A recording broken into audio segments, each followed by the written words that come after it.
Hey everyone, I'm J. John Priola, go by John. I'm a contemporary visual artist and educator. I'm here today with Design Milk for DMTV Milkshake. Thanks for the invitation, DV. I've come off a very busy period producing a new monograph called Natural Light and having a solo exhibition. I work mostly in photography. I work traditionally or historically serially, meaning that I get at an idea through a series of pictures. More recently, however, I've focused on diptychs and triptychs to address and to mine an idea, a singular, perhaps, idea.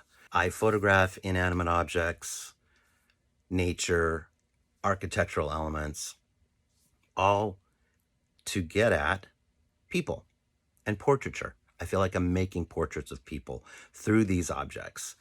I also feel like my work hovers between documentary and personal narrative. They've sent me some questions, those little Design Milk people. All right, here we go.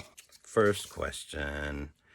The book spans work made over a 20-year period. How do you see your work evolve over time? Same but different. I feel like artists have a message. Artists have a voice. And experience can change how you see that exemplified or manifested. So the form changes, but I feel like the content still doesn't. I feel like I've always been interested in human presence and absence and loss through these images I make. Question 2.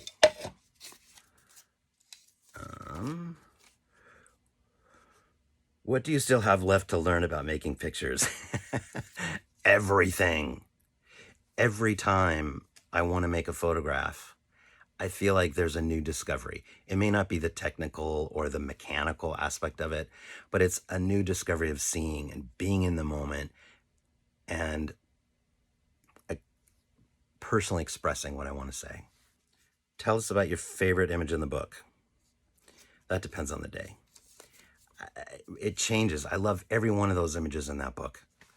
I love the pairings in the book, but picking one, I'm going to go with Parasite. It's the cover of the book.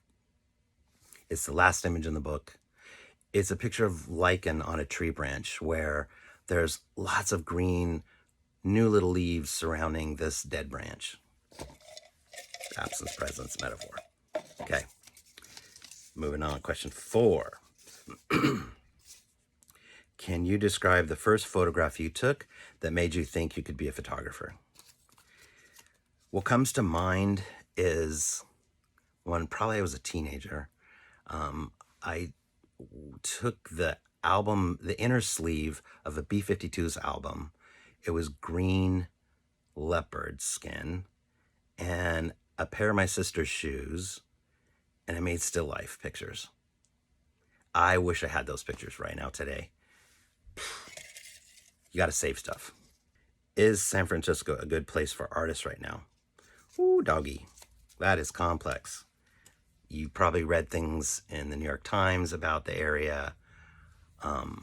You've read things that have responded to that. I feel like it's a difficult place to be. It's expensive to live here. Materials are expensive. Everything's expensive. But it is absolutely beautiful and inspiring. There's a ton of artists that live here.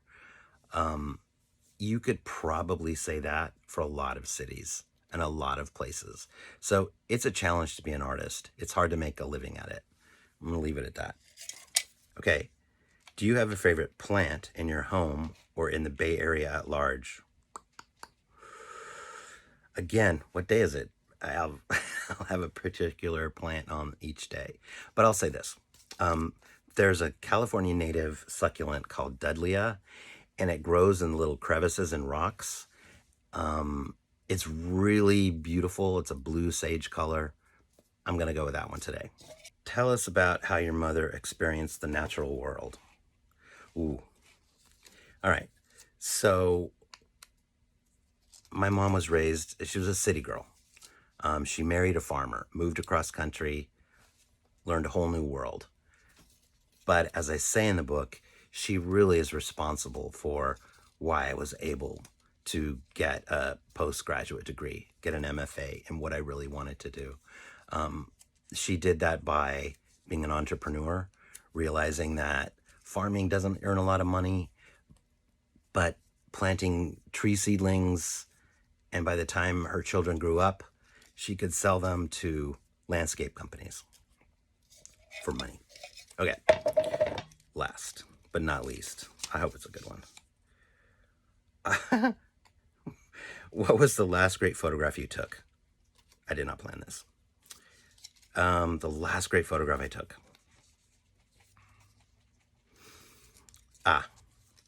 Okay. I have to describe it, right? Yep. It's a picture of a shadow that's being cast on a wall and part of a floor of a museum. And it's of an angel from the 15th century. And it's spooky. It's eerie. And it's also very beautiful. And it's very straightforward. Okay. Thanks again. Design Milkshake. I really appreciate the opportunity.